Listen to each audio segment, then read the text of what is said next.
Hello everyone, welcome to Eminent Personality Webinars. This is managed by TechnoBiz. I welcome you all. This is one of my special webinar project. I'm really happy to invite all of you for this program today. I'd like to quickly brief you about what it is about.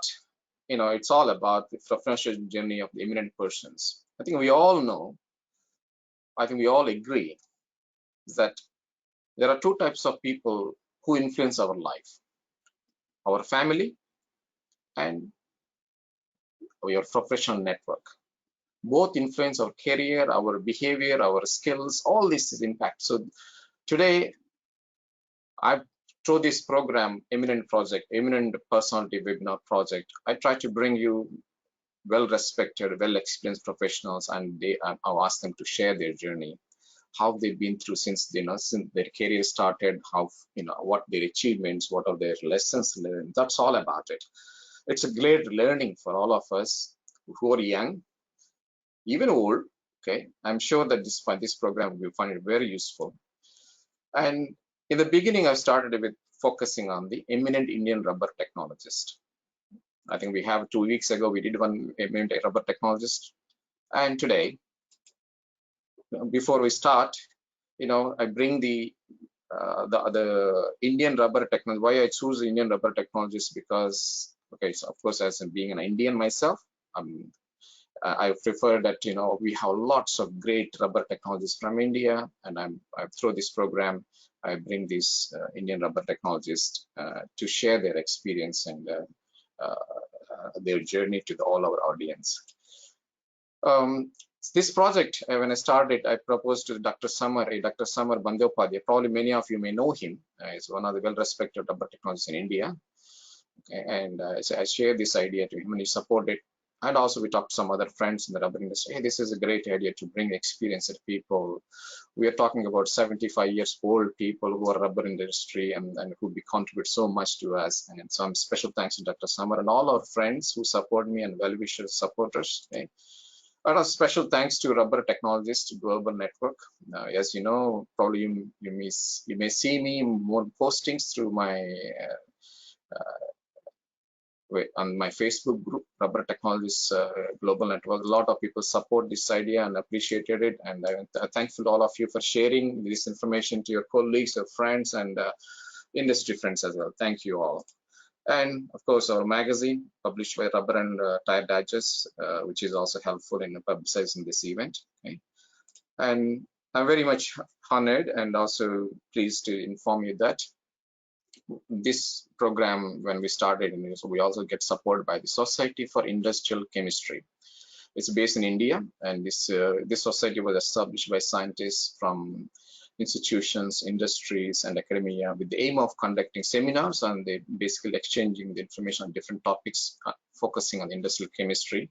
So this society was established 5 years ago, and today they have around 200 plus scientists, technologists, and also chemical engineers members. Currently, the president of this society is Professor Sunil Bhagwat, professor at the Institute of Chemical Technology in Mumbai. Very much thankful to the Society for Industrial Chemistry supporting this event. I encourage you, all of you, think about being a member of this kind of society. The website is industrialchem.org. If you need more information, you reach out to them, Professor Sunil Bhagwat and other committee members, and they can help you with it. Again, special thanks to Society of Industrial Chemistry. Okay, we are all here today. Our celebrity, Mr. R. Lakshminarayanan. I think everybody sees him on the screen now. And Mr. R. Lakshminarayanan, he is 86 years old rubber technologist. And 65 years of experience in the rubber industry. Unbelievable. Incredible. Oh, outstanding. There's a lot of words. 65. I don't know. I'm looking at a participant. How many of you are 65 years old? Actually, I think I had to count. In terms of the numbers, but 65 years of experience. That was a lot to learn, lot of experience, and I'm sure this today we're very much happy to have from Mr. Lakshminarayanan to share his experience. I don't talk too much about him now because I want him to talk about his journey so that we learn his stories and the experience, the lessons learned. And welcome you, sir, for this program, okay, for the Eminent Indian Rubber Technologists webinar. The agenda for today, like the first, of course, the remarks. After remarks, I do quick introduction to the TechnoBase, what activities we have. After that, we'll start with Mr. Lakshminarayanan, his journey, his achievements, lessons learned, and after that, we invite a couple of their former colleagues, what they're thinking about him, his association with him. So, and Mr. Lakshman also open to answering any other questions you have. Based on his experience, he's happy to address it as appropriate. So we have received lots of questions already. We put them first, and you please feel free to post any of the questions you have. I encourage you to post and utilize this opportunity to get an advice from the Mr. Lakshminarayanan. So at the end, we learn from Mr. Lakshminarayanan's experience, and second, you can ask your questions, technical questions, what you have. Okay, that's the agenda for the today. And let me quickly go through to you what is TechnoBase. Some of you may be new to us, or you want to know what is happening from our side. Okay, let me take over the screen a little bit. Give me a minute.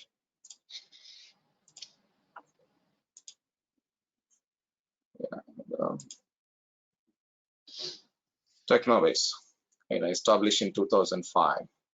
We are based in Thailand, and it is recognized as International Resource Center for the industries and technologies. And I always remember our website, industry.org, okay, for any of the information that you're looking for. Okay, our services are, we have trade exhibitions, training and conferences, webinars, business networks, publications. We also just started a talent search, knowledge test, consulting, and also the business matching. So we have wide variety of services. And our segments were not only in the rubber industry, of course, many of us know we do a lot of activities in the rubber, but not only rubber, we also do on the plastics, polyurethanes, adhesives and coatings, chemical technology and engineering, energy and environment, water membrane technology, filtration and separation, advanced materials. So we cover a broad range of industries and technologies. Okay. What is our driving force? See, we started with the training programs. I totally believe in that quality education and learning. When I say the quality, you may have lots of degrees and certificates. What's important is whether your knowledge is at your fingertips or not, and you can learn from universities, you can learn from your colleagues, your team members, your workers. So learning is never ending. So I believe in that quality education learning, and our role is basically being a positive catalyst. We wanted to give a service that brings a change, positive change to the industry or professionals with their work or in their business growth.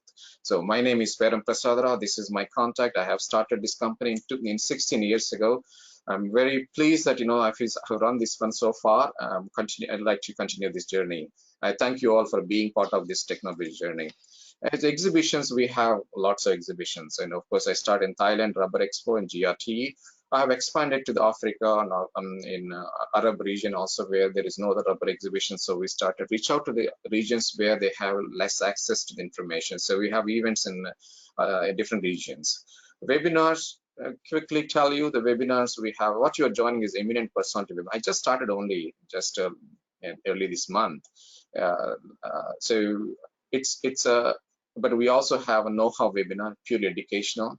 We have a research webinar, which is focusing on the research developments in the industry, in the researching in the universities and pass on to the industry. We have a technology webinar, which is focusing on the techno-commercial presentation. So please do check this website. I give you more information on these webinars related to the rubber industry, what we are doing.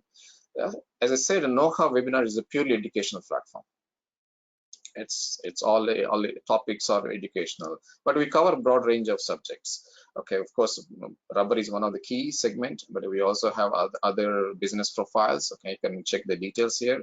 The webinars we have is short webinars, we have master classes, we have virtual conferences, we have Q&A with experts, we have a knowledge test. All these things are part of this know-how webinar. Yeah. That the topics, how we this webinar for is all the topics are very much focused, and we are addressing real issues. All our experts and the speakers are well experienced and knowledgeable. They come from different parts of the world. These are available as scheduled as well as on demand. And these we also have a buffet program where you can choose, as a group, a pack of various webinars. Weekend programs also there. We have memberships also there. We can become the professional member or corporate member or education institute member, and registration fees are based on member, non-member on the group. So I encourage you to be the member of it. This is in the work in progress. There are a lot will happen in the near future with the know-how webinars. It is going to be a very useful platform for online education. Here are some of the experts. You can see there are from different parts of the world, well experienced and 30 to 40 years experience in industry. I think some of you may know them. Okay, and so we are happy to have this know-how webinar project guided by these experts, knowledgeable, good people, and well experienced, and they're sharing their experiences and know-how webinars. So I encourage you to, if you look at the topics, what we have in the various topics, you look at a lot latex, compounding. I have included all this presentation in our handout. You can download in the handout panel. Okay, so check it out. It's covering on the rubber molding as well. Very, very specialized topics: rubber testing, rheology, okay, mixing plant, tire compounding. Okay, you got to look at this as a wide variety. It's a huge library of webinars. What we have, still a lot more will be added in the near future. Okay, please have a look. I'm not going to talk in detail about each topic here, but you can have a look at these topics which would be relevant to you and useful to you. Okay, currently we have 150 some topics on the rubber industry only. Okay, so probably we are the only unique platform providing this kind of specialized subjects. We have master classes as well. We have a 2-day long, 1-day long, 5-day long. Okay, here the topics that we have as a master class. Okay, and you can check the details. And we do have a knowledge test. We'll not let you. We want to make sure that you keep your knowledge, retain your knowledge for a long time. This knowledge test is all about how to keep the knowledge at your fingertips and to reinforce the subject. Okay. And I just introduced you the upcoming program which you might be interested. This is a program on the rubber compounding for non-tire products. Here, there are 9 experts are contributing this program. Altogether, 15 years of experience, combined experience. I think some of you know their names, and Mr. Lakshminarayanan also is one of the part of the panel in this program. 13 to 17. This is details about it, and we're now open for the registration. Feel free to contact us. Check those information to register. Okay. We have research webinars focusing on the promoting research. Okay, and its objective is basically a lot of research happening in universities. I want to create a platform to share this research development to the industry. So we can also give an opportunity for the researchers to communicate with industry, and also the young people get an opportunity. So a lot is there, and I'm very much thankful to some of the researchers who have contributed already. These are the research topics available through the research webinars. You can have a look at it. If you're interested, you can register for it. We'll also adding more. We have currently, I'm very much thankful to the people from IIT Kharagpur who contribute quite a number of research webinars, and also Maidol University in Thailand, King Mongkut University, and also the Pakistan researchers. So I'm very much thankful all of you to supporting this. And here are these guys who contributed these research webinars. See, research is the backbone for the industry, which is very, very important. I believe in research is, quality of research is very, so that's why I started this research webinars. Yeah, we also have Sri Lanka Polymer Research Forum, Pakistan Polymer Research Forum. So these also there. You can check our details at research-webinars.com. a second.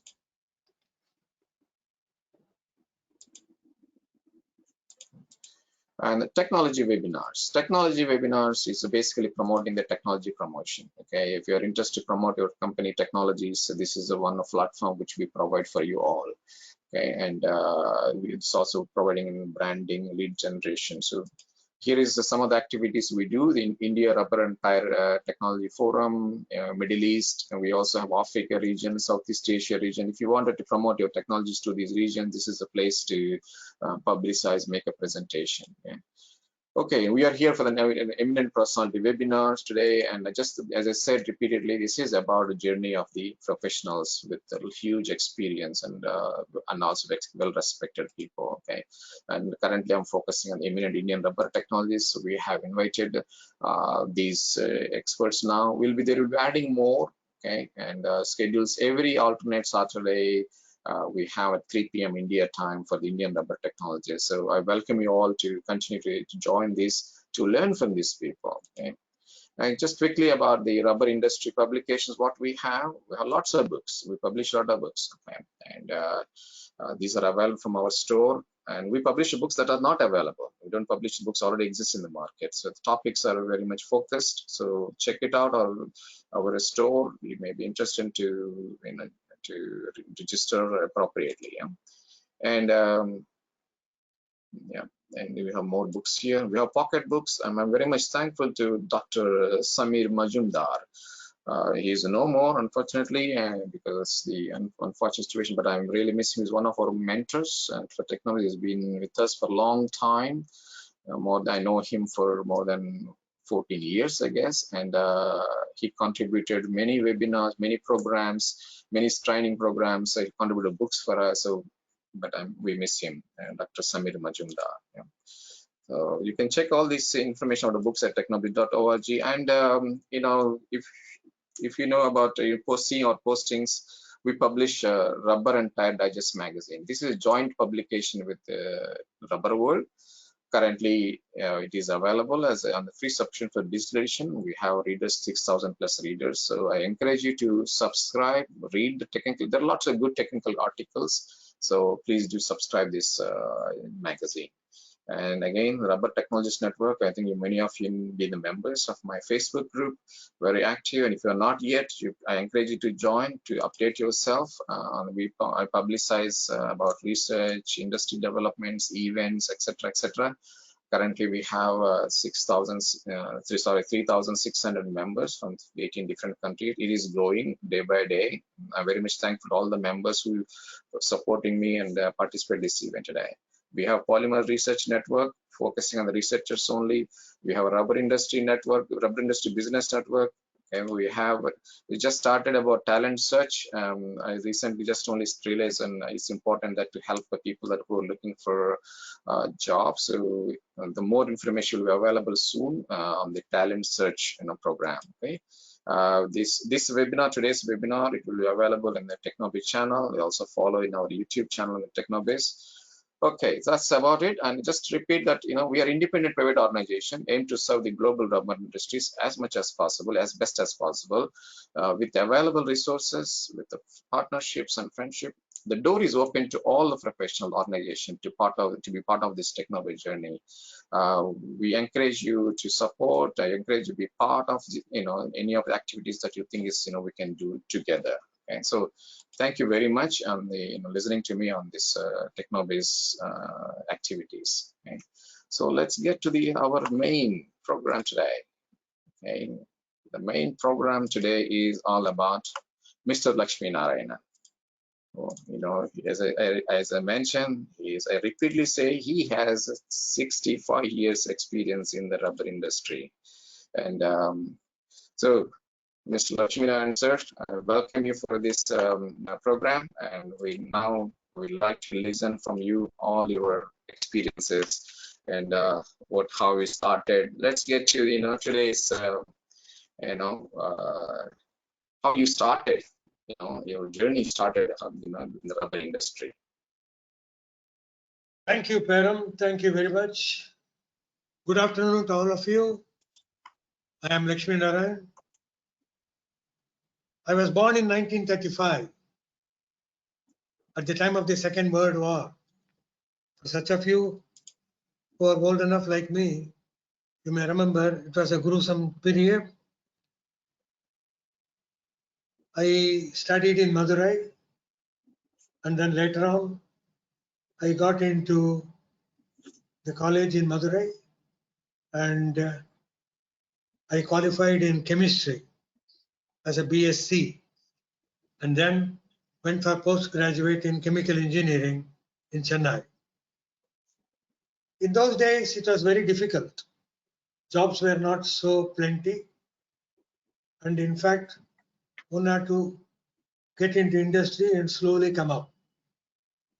Like that, I joined Fenner, which was started at that time in Madurai. Actually, it was called Fenner Cockle at that time.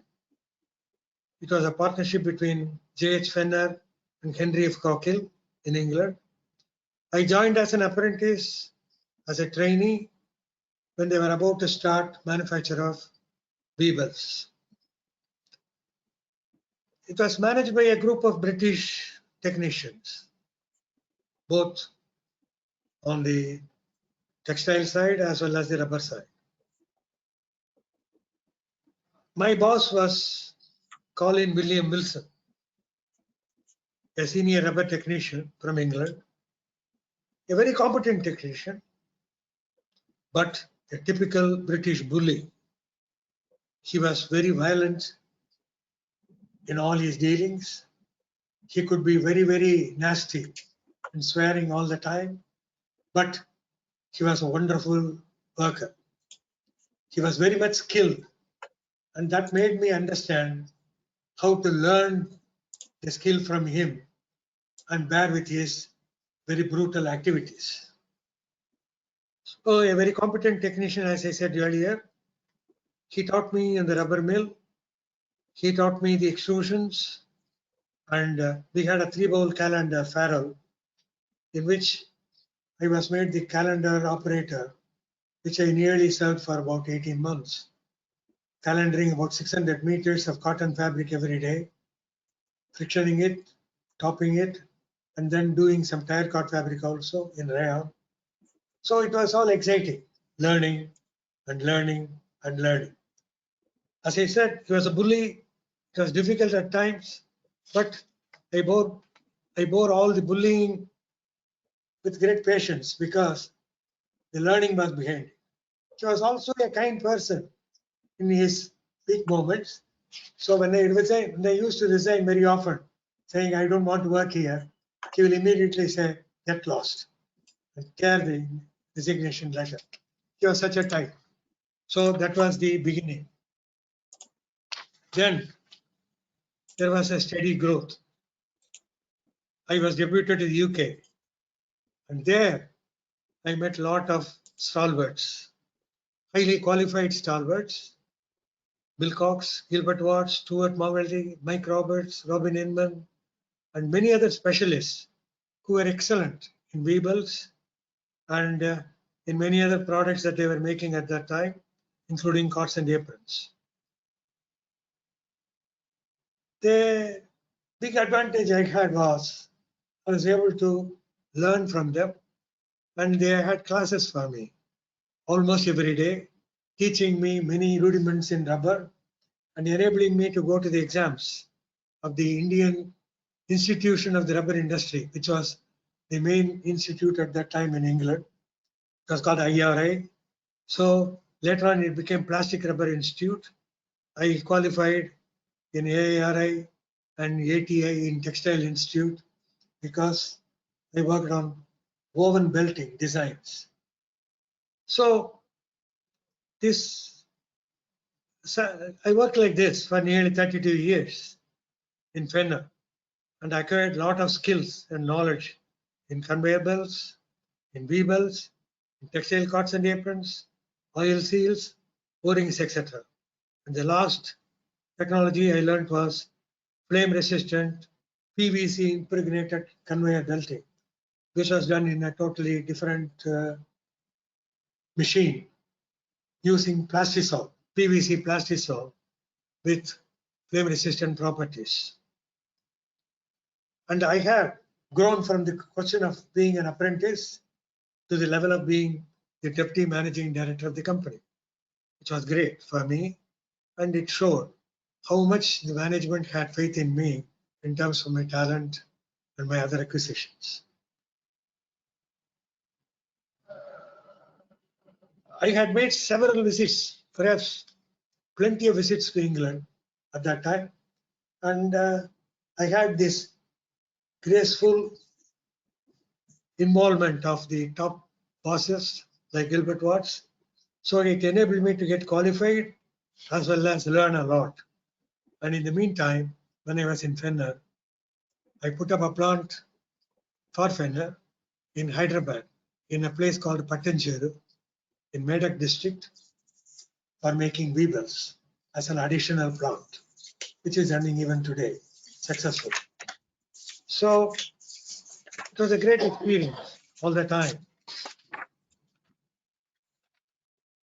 At this stage, I must explain one more opportunity I had. People say that opportunities must be used. I don't know whether I was clever enough to seize opportunity, but I always feel I had a lot of opportunities which I was able to make use of in my growth. One of the important things was getting involved with customers on application engineering. What is this I'm talking about?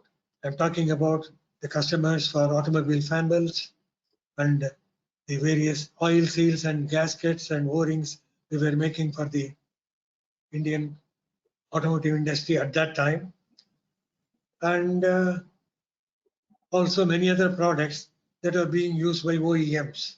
So it was an opportunity for me to closely interact with OEM engineers to know more and more about application engineering and learn. This is something which has to be respected, because once you know application engineering, your knowledge to improvise and improve your own knowledge on your product becomes better, because you try to make it fine-tuned for the customer. I'm sure you understand that fine-tuning for the customer is more important. Now, I am going to come to an important story here. This was about the introduction of raw edge weevils in India for the first time, the late 80s, I think, or early 80s. I'm not sure about the time. Now, this was done in a very short period. 2 weeks I was given. The person in charge of TVS Motors at that time was one Mr. Murali Krishna. He was the chief engineer, and he had a lot of problems with the regular belts we were supplying, the wrapped belts, which was stretching. So he said, look, the stretched belts are very difficult to start, particularly by the ladies. So in a wet condition, that is, it was raining, I believe somebody saw them going on kicking until they become sick and tired. So this became a very serious issue, and Murali Krishna asked me, what are you going to do about this? I realized one solution would be to introduce a raw edge belt, a cogged belt, raw edge belt, about whose technology I had a brief glimpse in England. So I decided that we must introduce raw edge. But he gave me only 15 days. So with the assistance of my close assistant, Thomas Matthew, and Christopher Turner was an Englishman deputed from England to work with me. So we all three got together and started working on raw edge belt development. It was difficult. Make use of mold lathe and make use of some local mandrels and things like that. I started developing the product, including arranging the fibers in the transverse direction, all done within 15 days, day and night working. I made samples and it stretched only 0.1%, which was a great success. And TVS people were extremely happy, and it is standardized on that belt. I'm saying this because it was a type of pressure that was brought on me, which made me work like that and achieve it. I don't know whether I would have done it in a normal way, because it would have been very slow and probably very delayed. But this pressure enabled me to work on this on a bar footing and achieve it. And I consider that to be a great achievement in my life to have introduced it. But there is another side to the story here. I used to be the chairman of the Weber subcommittee in the Bureau of Indian Standards called Indian Standards Institution in those days. I was presiding over a meeting, and the competition always will attend that. And one of the competitors during lunchtime told me, "What is this? You are ruining the market by producing a belt that is going to outlast the normal belt. So we are going to lose a lot of business." But I said, "Look, this is not my intention, but unfortunately it is a result because of the pressure from TVS. I had to do this." So I'm telling you, there is always two sides to a coin. The introduction of a modern product was great for TVS, but it was a bit disappointing for a competitor. Now, during my tenure in Fenner, I did realize that the British motor industry was coming down. The British motor industry, to which the tie-up of Hindustan Motors, etc., were there, it was practically dying, and the Japanese were taking over, and the Germans. So I thought the time has come for India to have modern technology in other products. Sorry. It was around the late 80s, India brought in new vehicle technology. Honda, Suzuki, Yamaha, Kawasaki came in to produce two-wheelers, and Maruti started producing passenger cars to global standards. But what about the sealing products and the new products for these vehicles? So my mind started working on that. This is what I call an opportunity. So I dreamed that we must have new technology for these products, new compounds, new designs, new production techniques, and new products meeting global challenges. So I started working on this, and the customers also encouraged me. In fact, they were more interested in having a local production of a modern oil seal, a modern fan belt, and a modern automobile ancillary product. So it became very important for me to think of transfer of technology from Japan. How to do it? Japanese are very difficult. As you know, they don't transfer technology so easily. It is, they keep their technology very, very safe and very secret. But I discovered that there was a new product that was going to come with the new two-stroke engines that were employed in Yamaha, Suzuki, and Yamaha, Suzuki, and Kawasaki. Now, this product was called reed valve assembly. The reed valve assembly is a seal actually on an aluminum body, rubber bonded, ground, and a flapping reed to control the flow of the fuel. This reed valve assembly was a new technology for India. It had to be designed, it had to be properly made to their Japanese standards. So I applied to the government. I floated a company called Hi-Tech Ancillaries Private Limited. It was a personal company. It was a family company. But where is the money? I had only little money. So whatever I had, my wife had, even including pledging her jewels.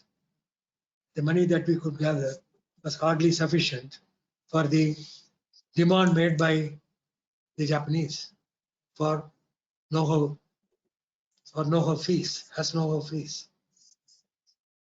Now, what was the story there? Yes, it was I was introduced to Arai Seisakusho.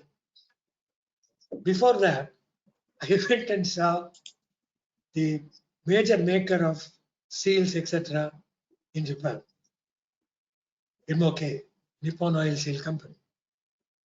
Do you know what happened? They gave me a cup of tea and told me, get lost. Don't come here again. We are not interested. In so many simple words, they were very respectful, but at the same time very firm in their asking me to get lost. So I didn't know what to do. In Japan, in all such transactions, you have to be introduced properly. I was introduced always by Mitsubishi, whom I knew very well, the trading section. So they said, don't get worried. We will go to Arai Seisakusho, which is a smaller company, and to that extent, family managed, and therefore they may be much simpler to tackle. So we went to Arai. What did Arai say? No. The first answer was no. Then after a month or two, then I went again.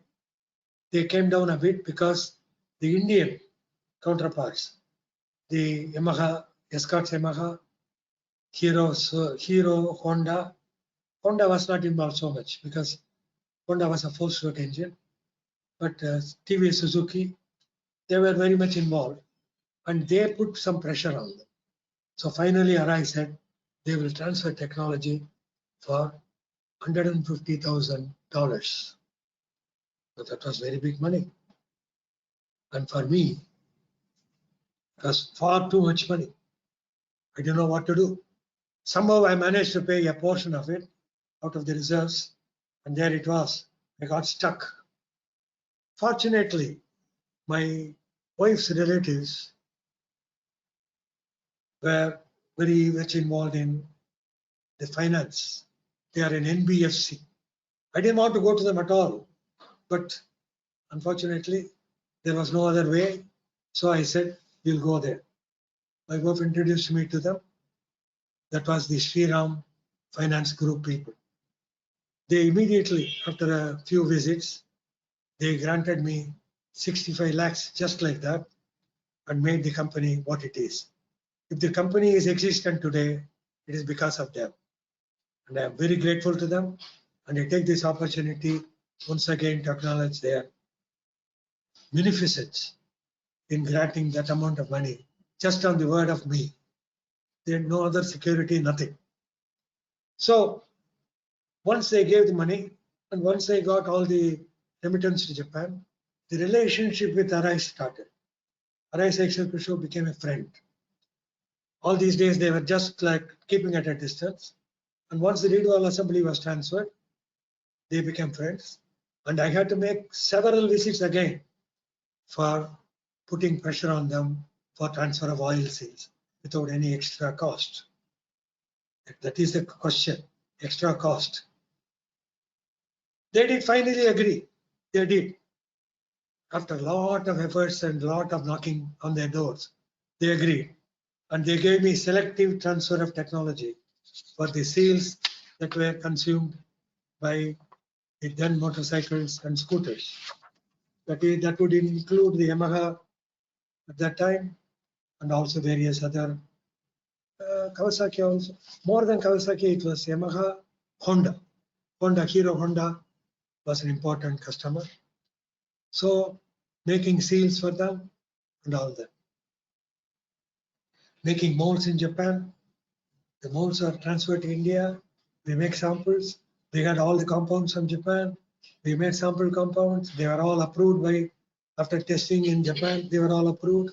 And making samples out of these molds imported from Japan and are making this and testing them in India and testing them in Japan and testing them in India locally as well as on the field. It started a new era. You can understand my joy at that stage for having brought into India a great technology, which is very interesting because I have never been an entrepreneur. I became an entrepreneur more by circumstances, and then it all has resulted. It was great.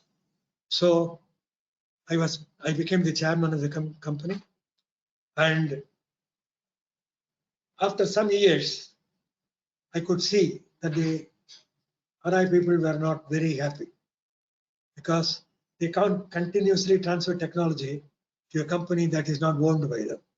This I realized, and so I had to change the policy and say, all right, we will make this company wholly owned by Japan or nearly wholly owned by Japan, leaving my investment intact. So at that stage, the venture capital given by the finance company, the shares were bought by Arai, and the company became Arai's own, and the company name was changed from Hi-Tech Ancillaries to Hi-Tech Arai. Now, the moment that it changed, it started saying, we will make all the seals, and we will also make seals for other countries here. We will also make seals for export and so many things. You can understand how the doors were open. They used to send technicians from Japan very often here, and we used to take people from here to Japan. So it was a geometrical growth, and I had to involve myself, more managerial person into this, which is another big story. But the point is, I continued as chairman, and I continued as the close partner with Arai and heading the technical management of the company till last year, till 2019, when I reached 84 years and I retired.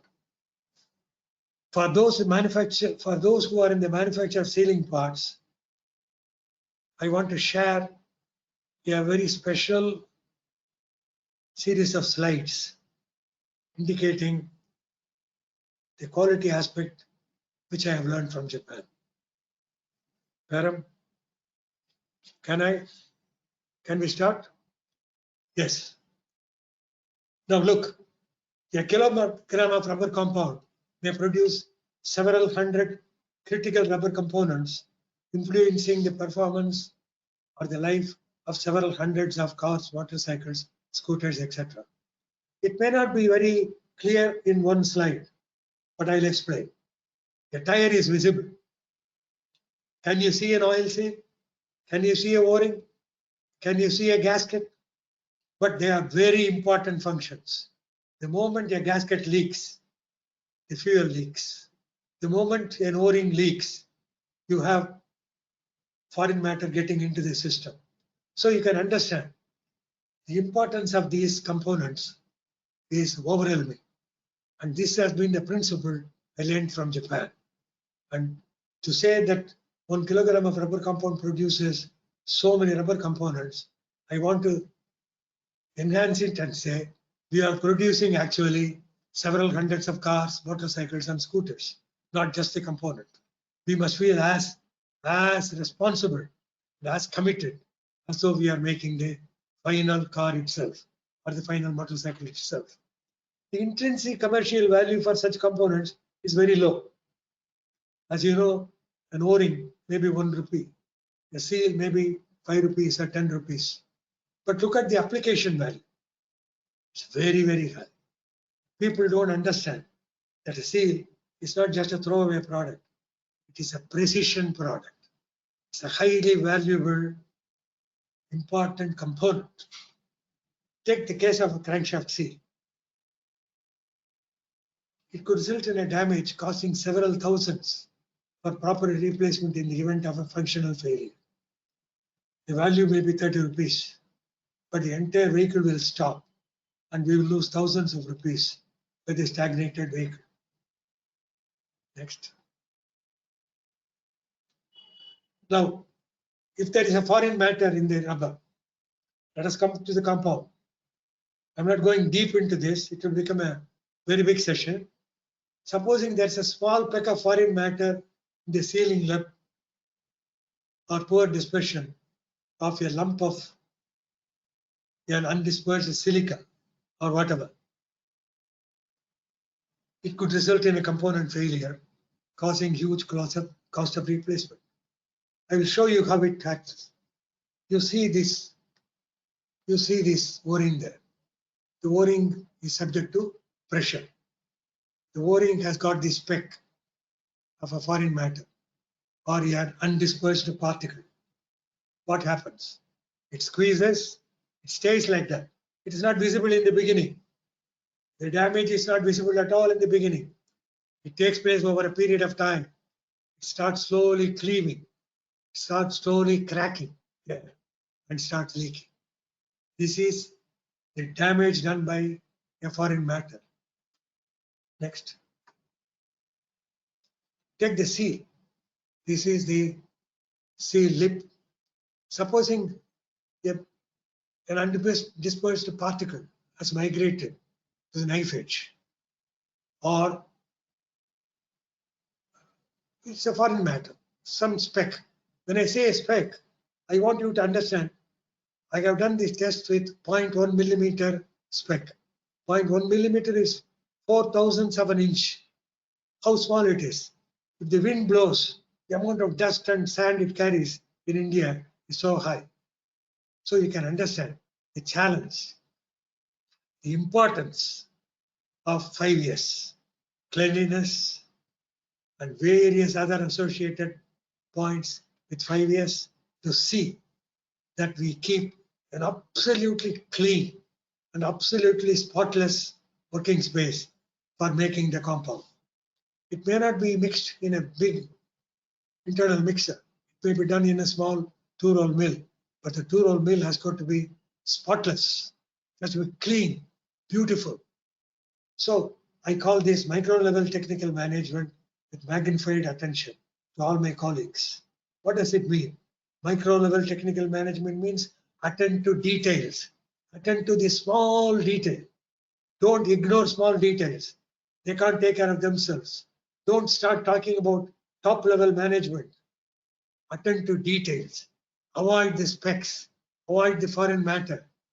Have micro-level technical management of rubber in your mind to make quality as a part of production, not as inspection, but as production. Next. So to this, you add 5S and FIFO. I don't know how many of you will be able to say you practice 5S. 5S is very, very, very, very 100 times I am saying important. Absolute cleanliness, sorting, all this. I think many of you will be familiar. Almost all of you will be familiar with this. But it is not just for the board. It's not just for writing. It is for practice.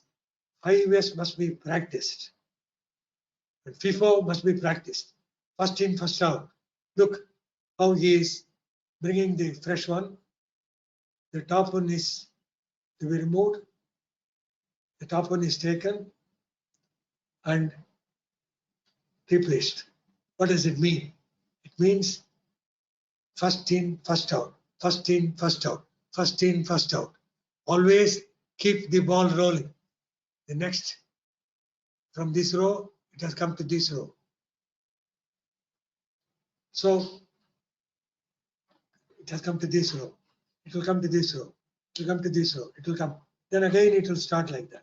This is just an illustration as to how mentally, without spending much money, you can make it wonderful by having an FIFO, FIFO, we call it FIFO, and then 5S to make you very successful. Now, we are talking about the happy memories and my early retirement, my peaceful retirement. Sorry, not early retirement. At 84, we don't call it early retirement. We call it a very late retirement. So I want to say the three things that have happened in my life, the milestones, are the three. What is that? Roy Bell's introduction into India, which made the entire weaving industry totally different. Bringing in the most advanced technology of oil seals, O-rings, reed valves, and many other products into the country, meeting Japanese stringent specifications. Lot of lot of ancillaries because of that, lot of developments because of that.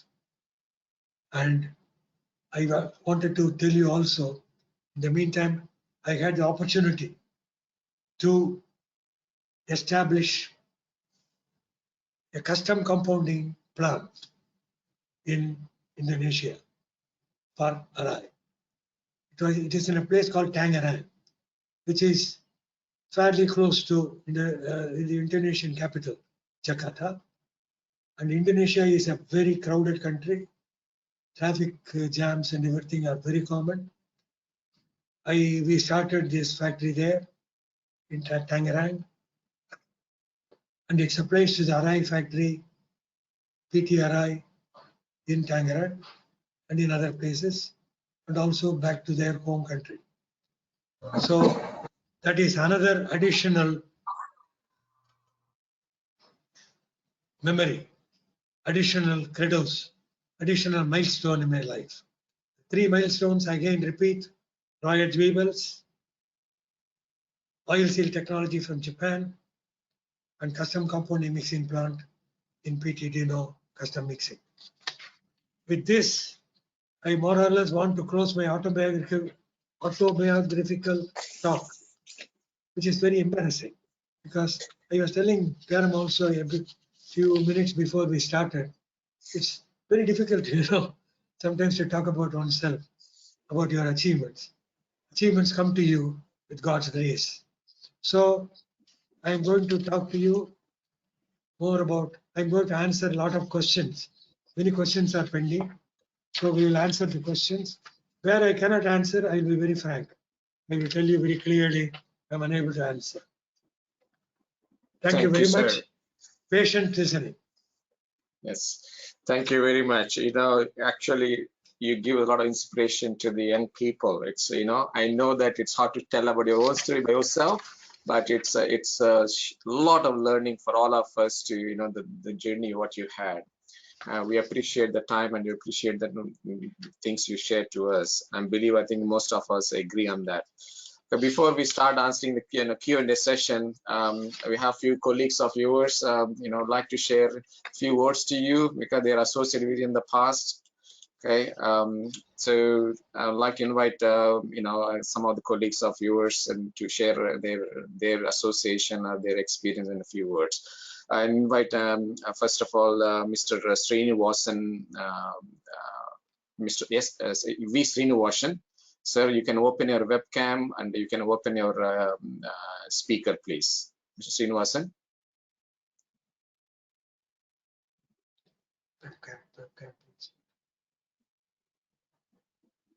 Okay, what do you do?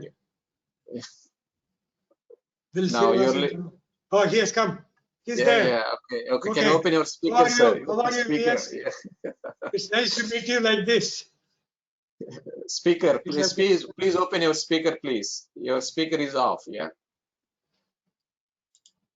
Your speaker is off. I can't hear you. Speaker. Even now, no. Audio, sir. Audio. Your speaker is not open yet. You see, there is a next to the webcam. Yeah. Just above the webcam, the speaker is there, sir. Please, above the webcam, the speaker is there.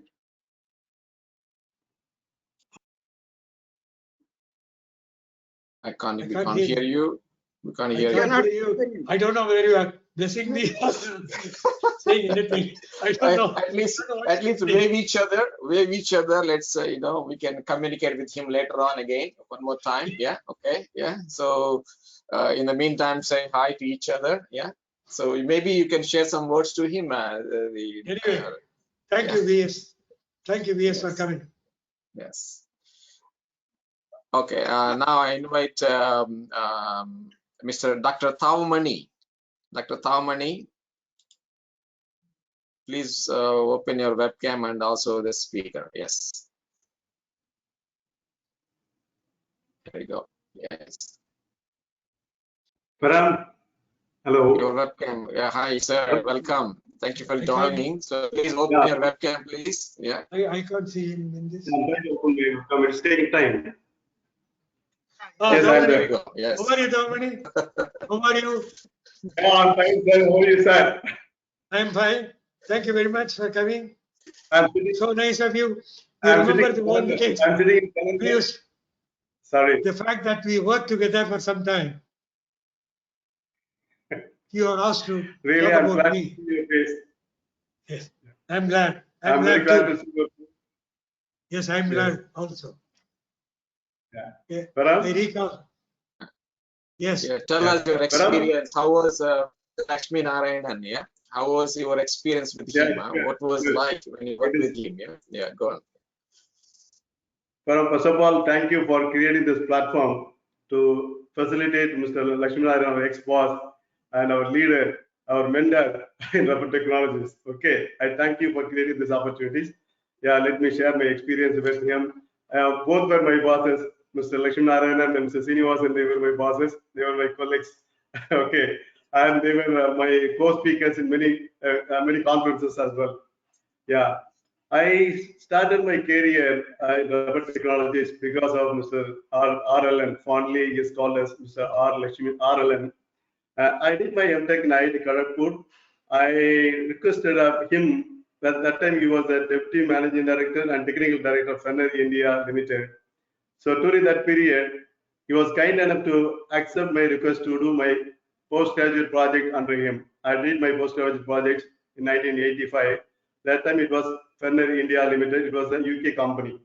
Okay. Subsequently, after completing my master's program, I joined in Fenner India Limited along with my colleague Mr. E. Palaninathan. I think he's in the queue. Next, he'll be talking about. Yeah, both were joined under Mr. Lakshminarayanan in the technical department. Unfortunately, the company was not doing well, and the company had a turnover of nearly 35 crores with a loss of 5 crores. So the major shareholder, Majora Goods, they decided to sell the shares to JK Tires. JK picked up the shares. The company, the administrative control of the company got changed from UK to JK organization. That's where a major blow was there in the organization. What happened?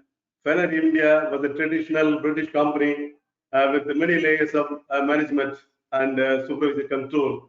We used to access him, we need to go through a line of senior people to access our boss. That was the situation. So it was more of the management driven rather than process driven. Individual people were controlling the process and product and quality of the product rather than the system was controlling the product and processes.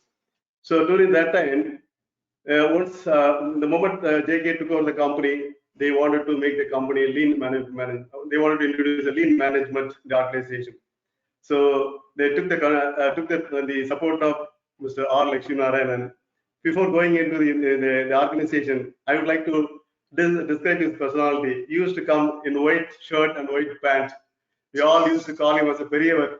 Periyar means he's the senior most well-respected person in the family. Okay. So that kind of respect we had. Thank you. Thank you. Thank We you. all were Thank family. He was the senior most person in our family. Yeah, we all used to respect. So he was the only person he was allowed to come in the Moped. The Moped is called Sportif. It was introduced by Jamdi Motors, self-started Moped. He was the only person he was allowed to drive within the organization. He had the kind of command and control within the organization.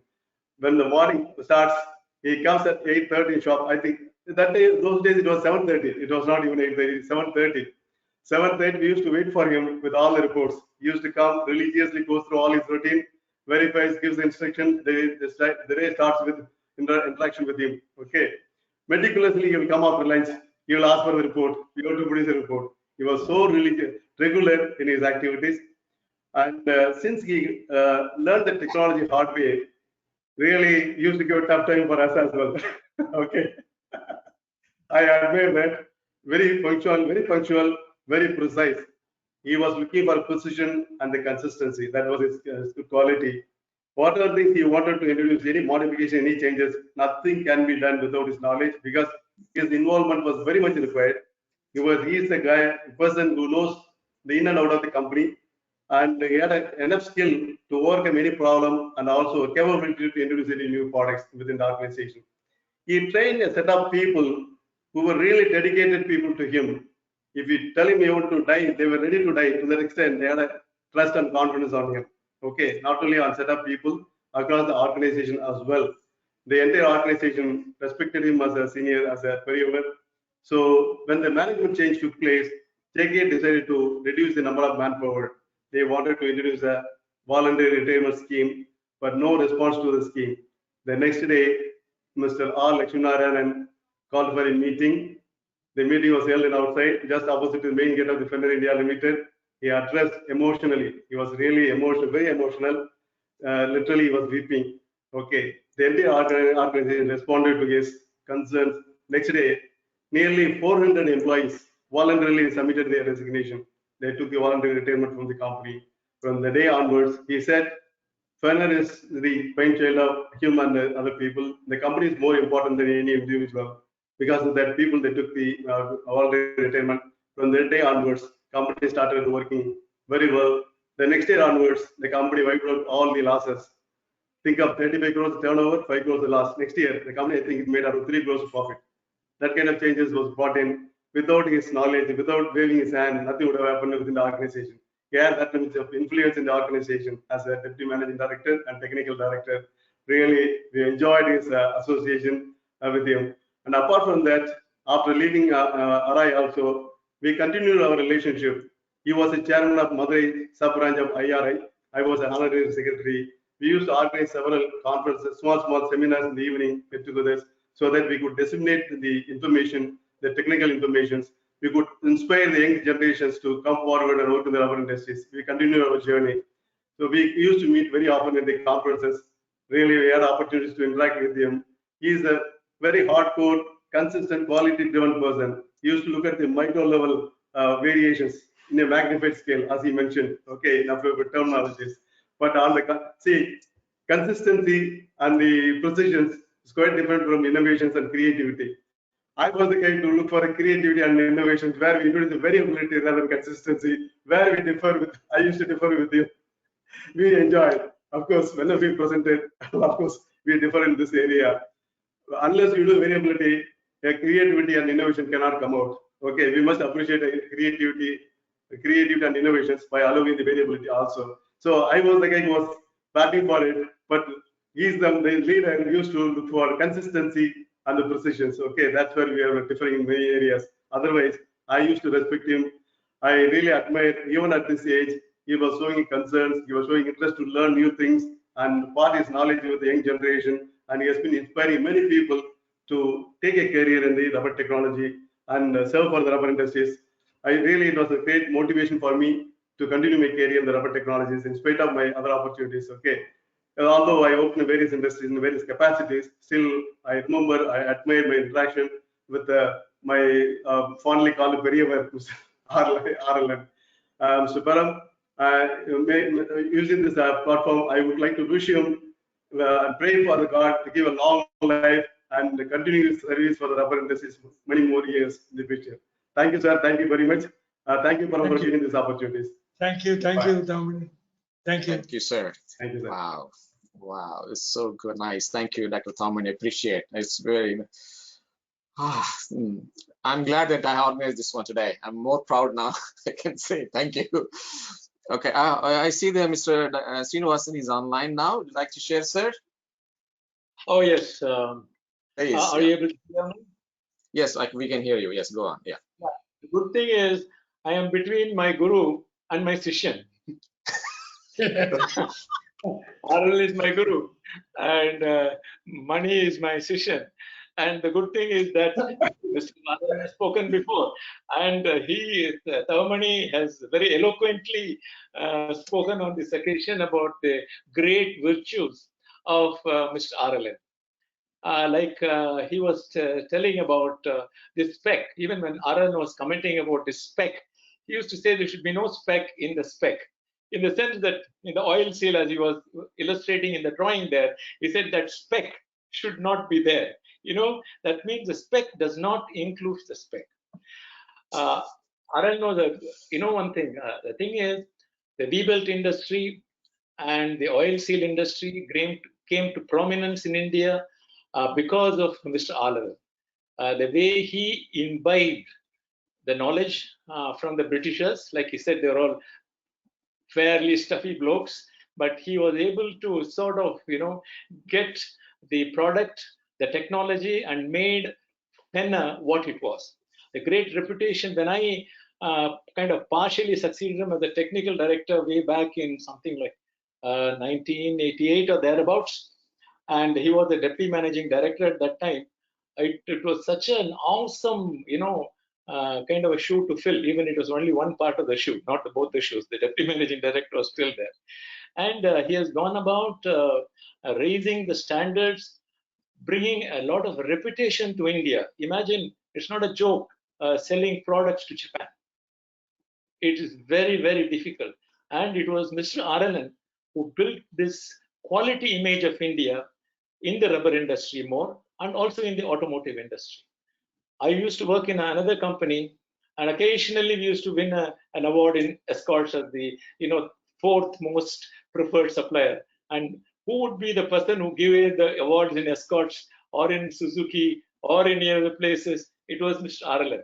And later I found it a great experience. Apart from the rubber technology portion of it, as Dr. Tavamani mentioned, he was also an extremely good manager, in the sense that he never, compromised. He would never compromise on getting the best quality and transmitting it to the customer. I am quite sure my other Sishan, Padalinathan, there are so many others are there who would be able to wax eloquent about the great Mr. Lakshminarayanan. Only thing is, I had mentioned about him. I wrote a book when I left Fenner, went to JK and then to China. A very interesting book called Tightening the Belt, the Story of Fenner. And Mr. Narayanan read it, reviewed it, but he said, I will not comment about it. I have only one question to ask Mr.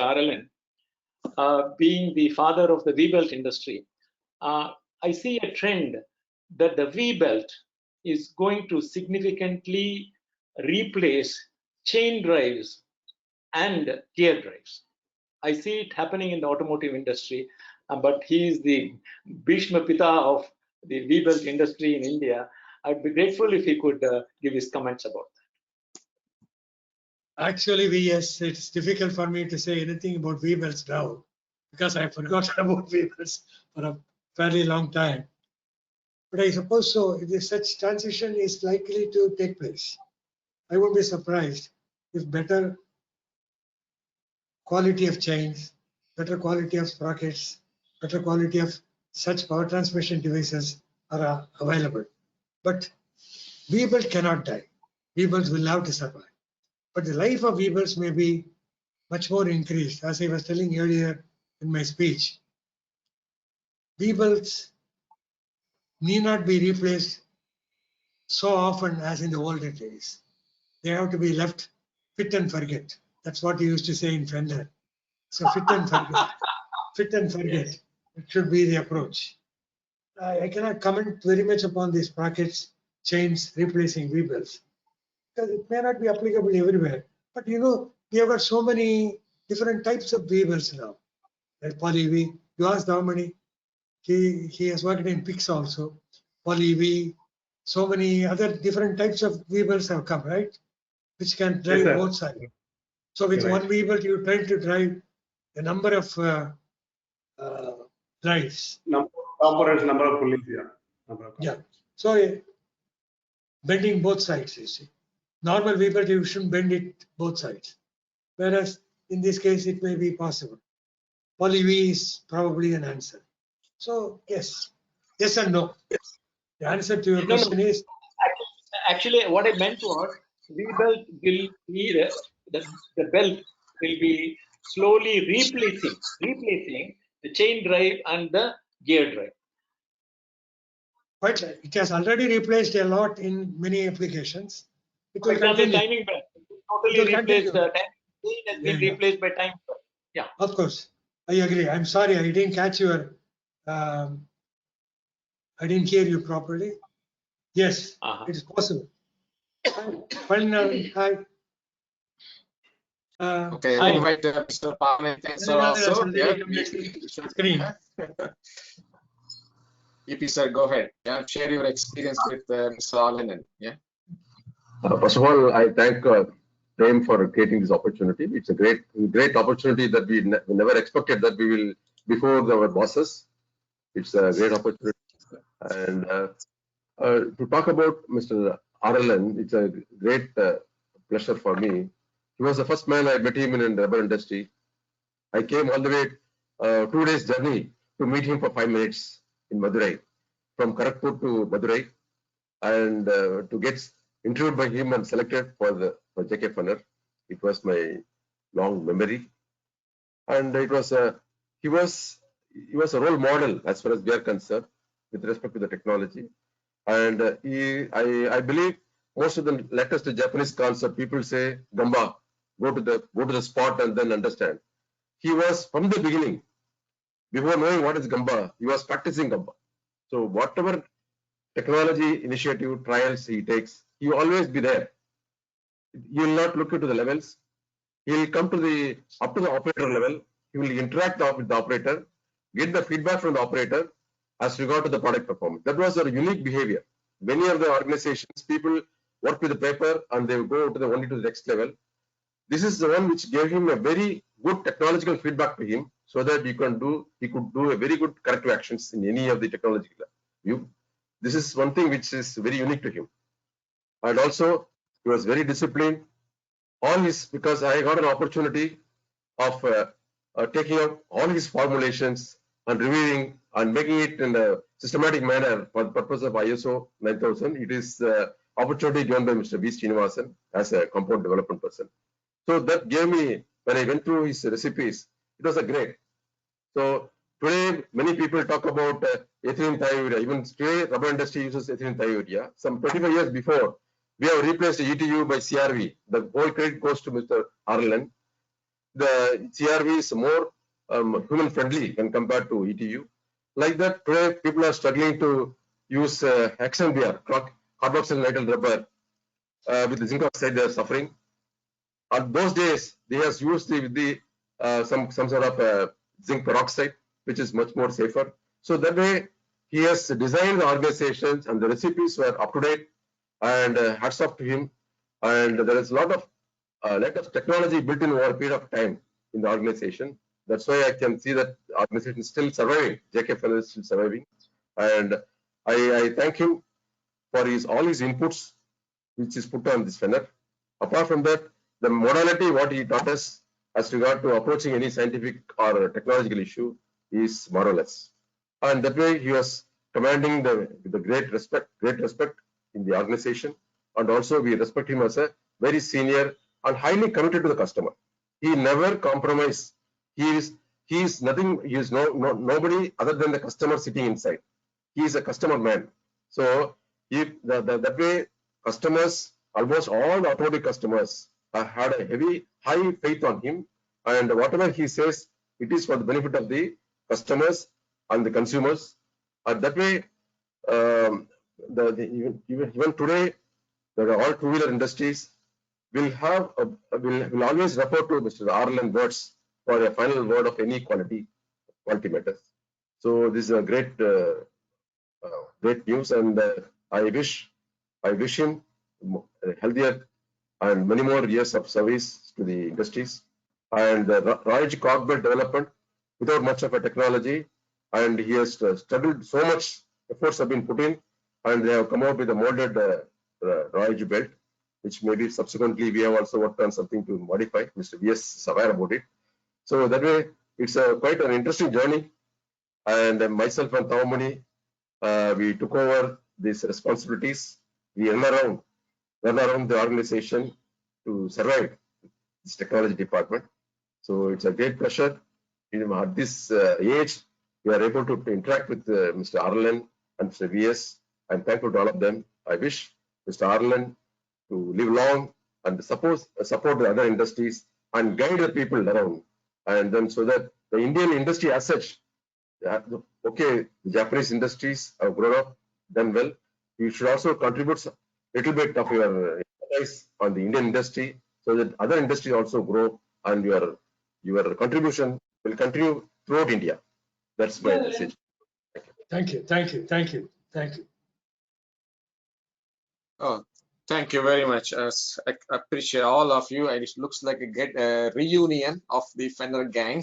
Yes. Thank you. Gurus and Shishyans. Yeah. Okay. So we appreciate, guys, your input in this program, and thank you all. Okay. So now we go to the next part of the session is a Q&A session by.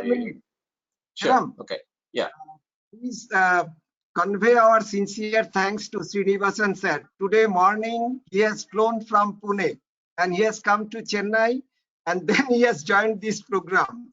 So, sir, sincere thanks to you. Thank you very much. Thank you. Thank you. Thank you. Thank you. One is Thank you. opportunity, Thanks one to is to meet Dr. Thavamani and Palani.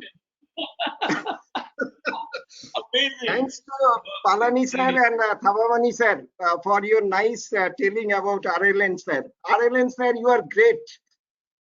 No. I am small when compared to all of you. I grow under your blessings. Okay? Your good wishes. I shouldn't use the word blessings because I'm much older than you. I use the word your good wishes. I thrive on that. Thank you. Thank you very much for all your good wishes. Guys, thank you very much, sir, all of you once again for being part of this one. Yeah, appreciate. Now we are moving into the next part of the program is a Q&A session. Okay, so we have lots of questions for Mr. Narayanan to answer one by one as appropriately. Lots of questions in the line. Okay, sir, I will going to post the questions one by one on the screen, and so you brief it appropriately, sir. Are you ready for it? Yeah. Yes, please.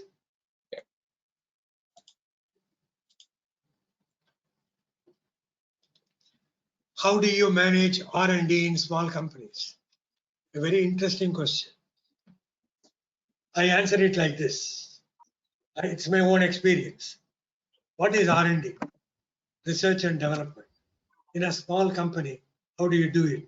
You establish a good laboratory. And establishing a good laboratory means good rubber laboratory. I find very often nowadays, people are rushing and saying, this is an indigenous hardness meter. This is an indigenous tensile tester. This is an indigenous rheometer. Now, I'm not against Indians making anything, but if you want to really have a good laboratory, you must have good equipments which are highly reliable. Unless they are reliable, how can you say your testing and your results and your research work is complete? It will be wrong. So first and foremost thing is establish a good laboratory. If you are wanting an ODR, you must really get it from the best ODR. Of course, it is expensive, but doesn't matter. It's a long-term investment. So get a good ODR, good MDR, or very good tensile, very good other equipments to support that. Yes, if you manage R&D in small companies, establish a good rubber laboratory with top class equipment. Even your laboratory mill should be top class. It should be having absolute clean parts, not a rubbish old mill in which you can mix anything and take it and all that. No, sorry. I have seen in so many places. That's why I'm saying with disgust that you must establish a good laboratory, a very good laboratory supported by all the good equipment. Then whatever you say will be correct. Then only it will be correct. Okay. I think I have answered the question. A good laboratory is a starting point for an R&D. How do you fix the life cycle of belt? Having said that, how to excel? Now, the life cycle of belt, here I think he means V-belt. There should be a test equipment for V-belt. Whatever number of hours, whatever types of load and all that. If you are having that, Then how to excel means you are comparing yourself with another manufacturer. So get a sample of that belt and evaluate it.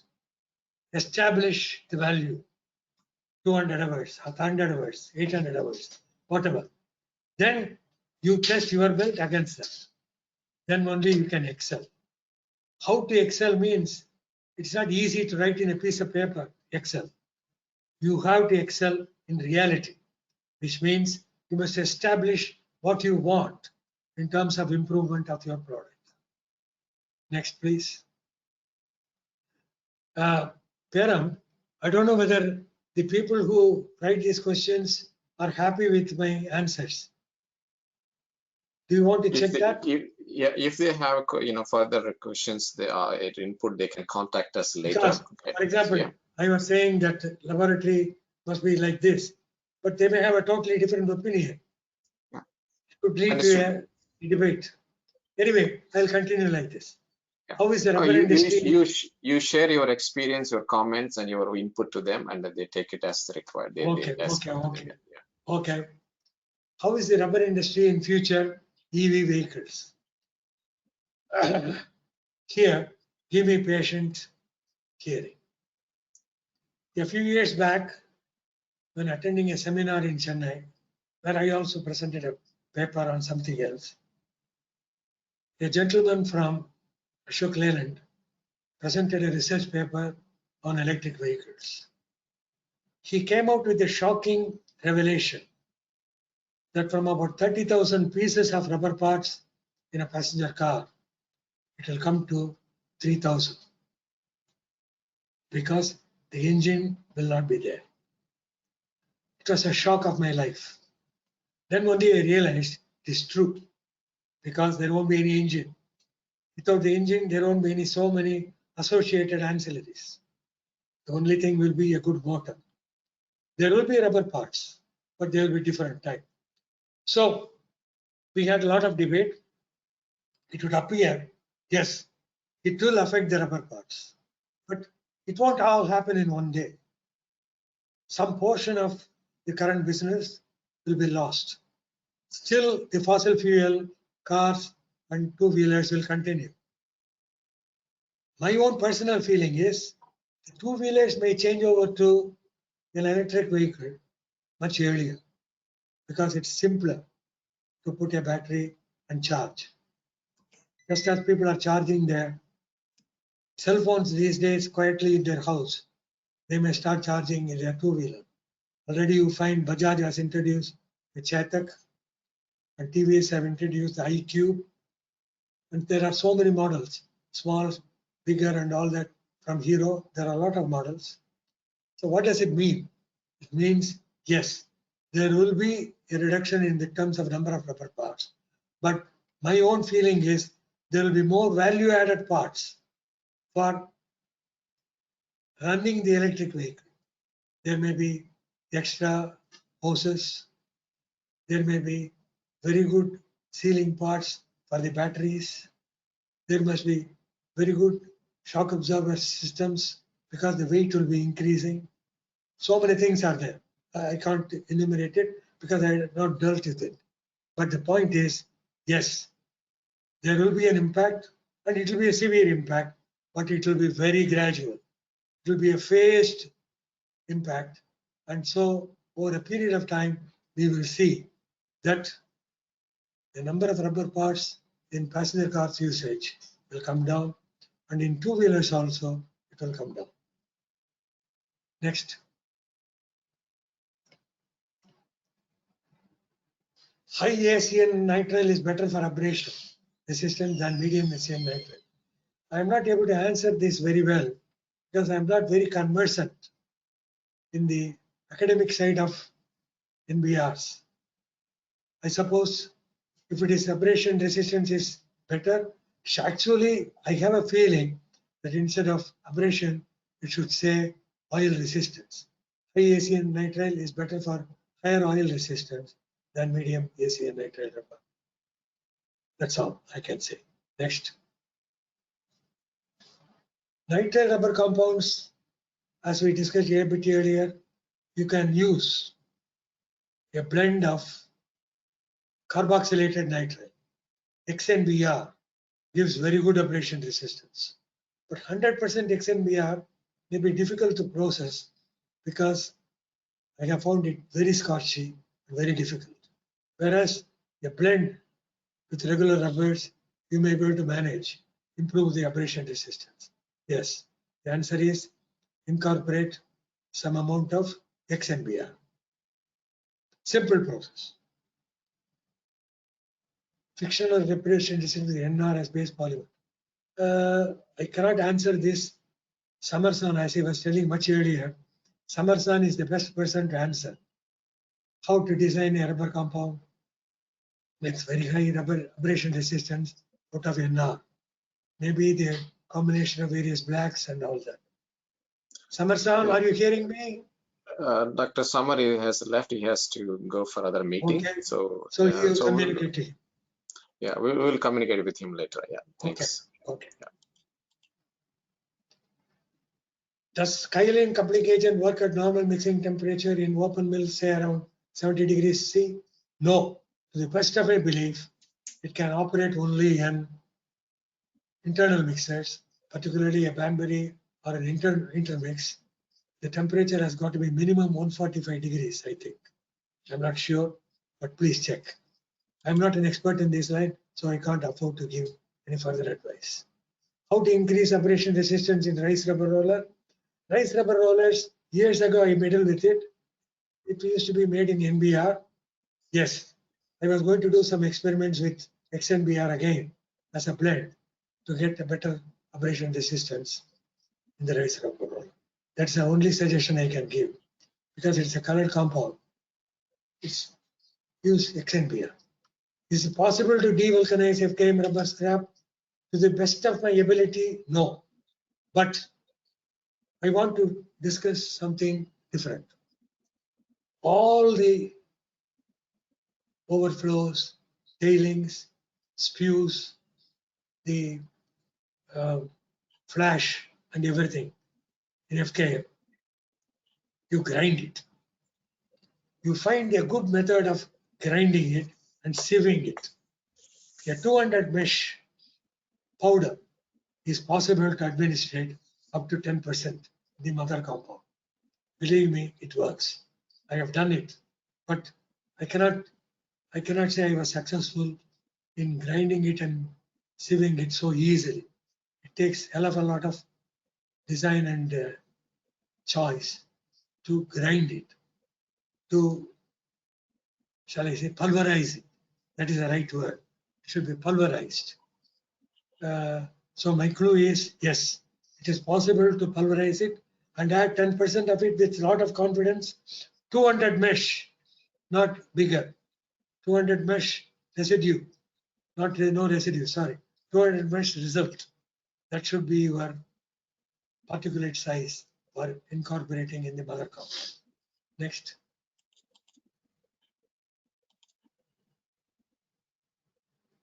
Shelf life of rubber products.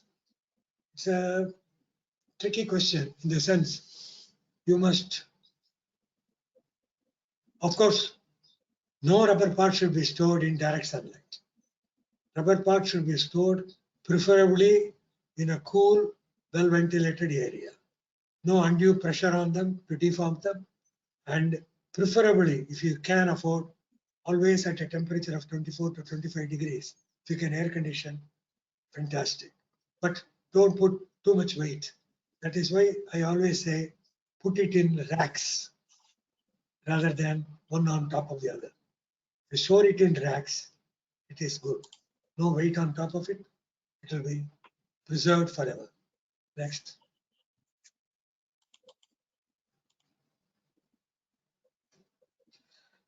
Suitability of recovered carbon as obtained from tire pyrolysis or weaver compound. If you are able to get a carbon, first of all, you have to assure yourself whether it can be consistent. I doubt very much whether you can get carbon. In a tire pyrolysis, I thought carbon also will be burnt. You may get only ash only. I don't know. But if you are able to get a carbon, first of all, ensure that it will have consistency. In that case, you can add 10% in a V-belt base compound only, not in any other compound. In a base compound, you can add 10%. And of course, evaluate the belts and do running tests, etc., to prove the point. Next. Research opportunities in non-tire sector. I would say there are more development research. There are a lot of new components required every day. You must see whether you can manufacture them, see what type of compound they will need, what type of environmental resistance they will need.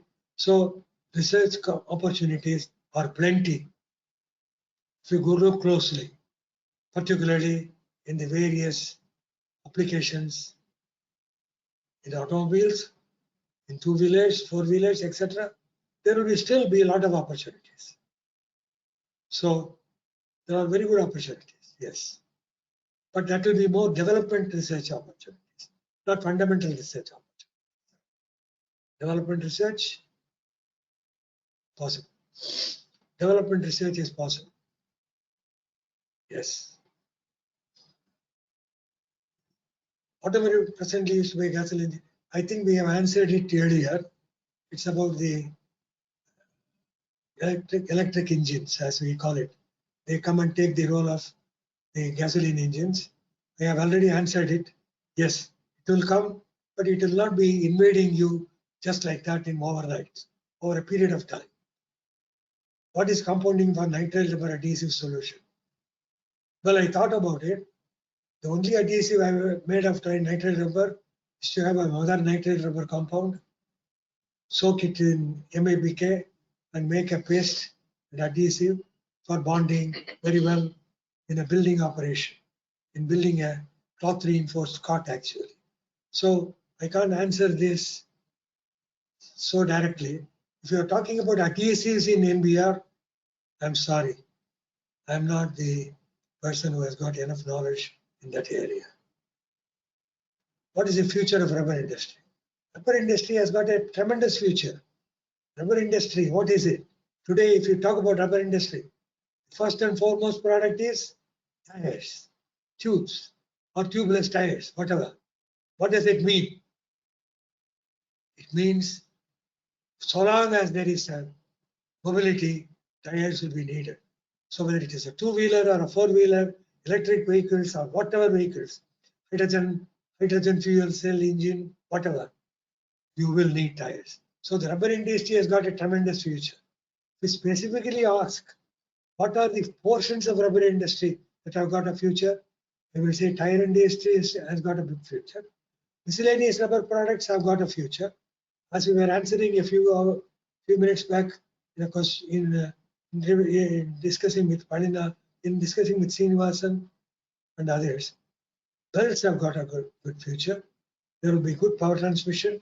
There will be good synchronous belts, that is the timing belts and all that. So there are good opportunities in belting also. So all told, there will be good opportunities in rubber, but not exactly like today. It will change. The mix-up will change. Next.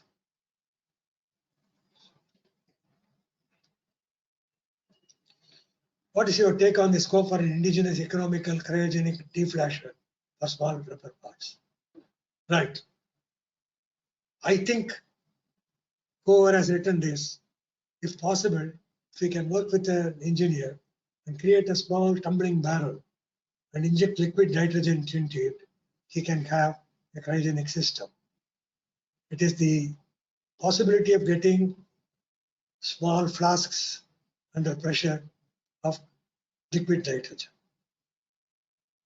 Liquid nitrogen will be the ideal one to be fed into this and do it. So it's small parts means it's up to you. Some people use dry ice, which is solid carbon dioxide. That also can be explored to tumble. So there is a scope for somebody to design an experimental indigenous cryogenic deflasher for small rubber parts. Okay, can be done.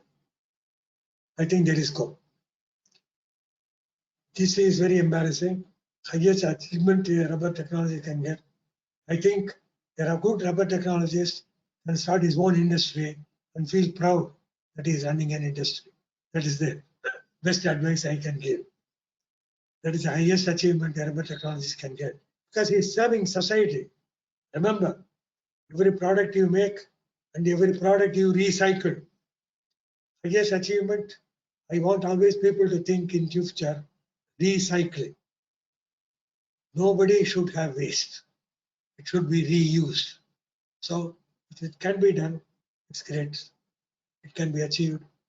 If it can be achieved by rubber technologies, it will be great. Single or double bonding system for hose application for brass coated wire to rubber. I'm sorry, my knowledge on hoses is very scanty. I think the best person to answer this will be Mr. Prasad, who may or may not be listening to this. He can be approached. Sorry for this. I cannot answer this.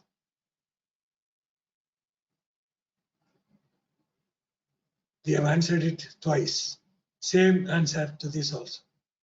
What made you choose rubber technology as your career? No, it was purely an accident. Fenner started a factory in Madurai.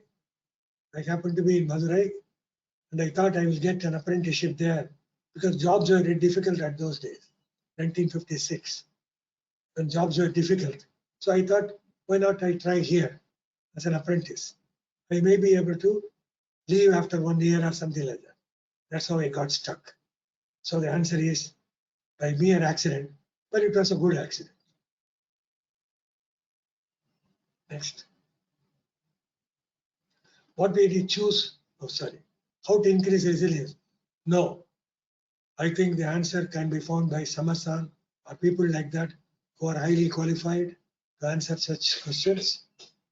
I believe Puna CB22 is a peculiar type of material. So the resilience in BR, please refer to somebody who is academically more brilliant, please. Sorry. Let me add two more questions here and then we end the program. Yeah, please stand by. Please wait 2 seconds, 1 minute, and let me put the questions more, please.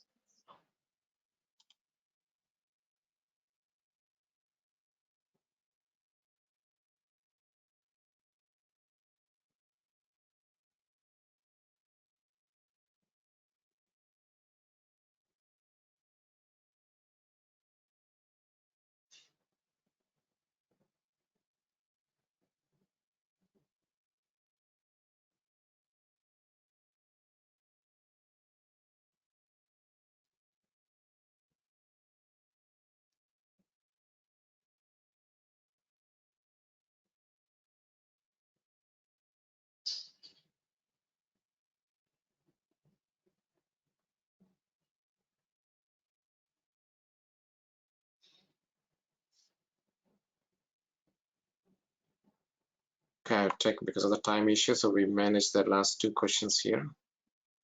Please. What is the message for mold fouling issues related to FKM and HNBR? I have found that if we can incorporate one of the structals, I don't remember exactly the correct product name, structal. If we incorporate it in FKM and HNBR, the mold fouling issue gets substantially reduced. This doesn't affect the other properties. However, if you are doing a specification compound, you must evaluate it completely, test it for all the properties so that there is no problem. And you must also run cure graphs so that you are happy with the cure speed and all that. The answer is structal to the best of my ability. And mold also should be well hot chrome plated. Yes.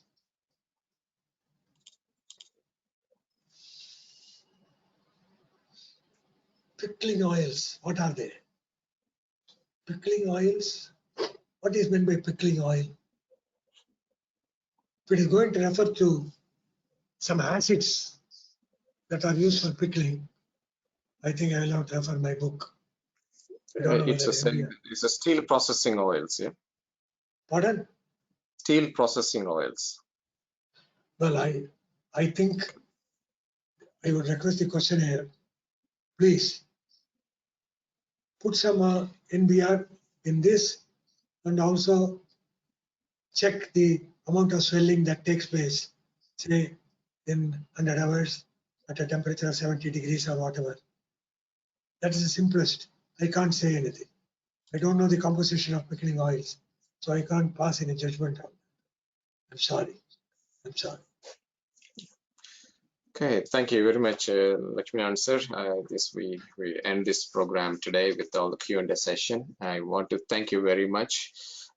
So before we end the webinar, this program on the eminent Indian rubber technologist, would you like to share a few words to the audience who are listening to you patiently with all your journey and answering all questions, Q&A sessions, and also your friends as well, you know, the colleagues, past colleagues. Yeah, please.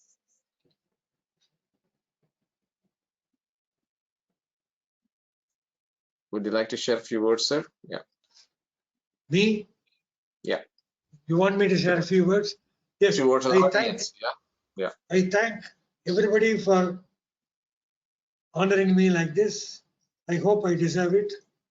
I only wish all of you to grow faster in your career and grow more knowledgeable and gain more knowledge. TechnoBiz is doing a wonderful service in disseminating knowledge. I didn't have all these opportunities when I was much younger. Remember, facilities were very, very limited. Today, you've got a lot of facilities, which means you can grow faster, you can enrich yourself much better. So please make use of all these opportunities. May God bless you all. Thank you very much. Thank you very much, Lakshminarayanan sir. Thank you very much. Guys, we are about to end this program. I thank you all for joining this program, and also special thanks to Mr. V. Srinivasan sir, Dr. Thamani sir, and Mr. EP sir for joining this, sharing your experience with Lakshminarayanan sir. Appreciate. On behalf of TechnoBiz, for all of you, thank you. And I wanted to share our, the next schedules, which we are online. We're having more experts, more eminent rubber technologists we'll be inviting, asking them to share their experience. This is our upcoming schedule. Everybody, just like Mr. Lakshminarayanan, have a huge experience and they have their own journey. And the next one is on the Mr. Uttal Paul. We are inviting him, hosting him on the 28th August. I request you all to join. And after that, we have Mr. Narapati Dhar. And after that, we have Priya Bhadra Ghosh. So we are scheduled there will be more in the line. In every alternate Saturday, we are hosting one of the eminent rubber technologists from India to share their experience. And so I'm hoping that you join this program on regular basis and you benefit out of this one. So on behalf of TechnoBase and also on behalf of Dr. Samar Bandyopadhyaya for putting this program together with us, and every audience, thank you all. I appreciate. Stay well, stay safe. I'm hoping to see you in the future programs. Thank you all. Bye-bye. Thank you very much. Thank you very much. Thank you very much. Thank you. Bye-bye. Thank you. Bye.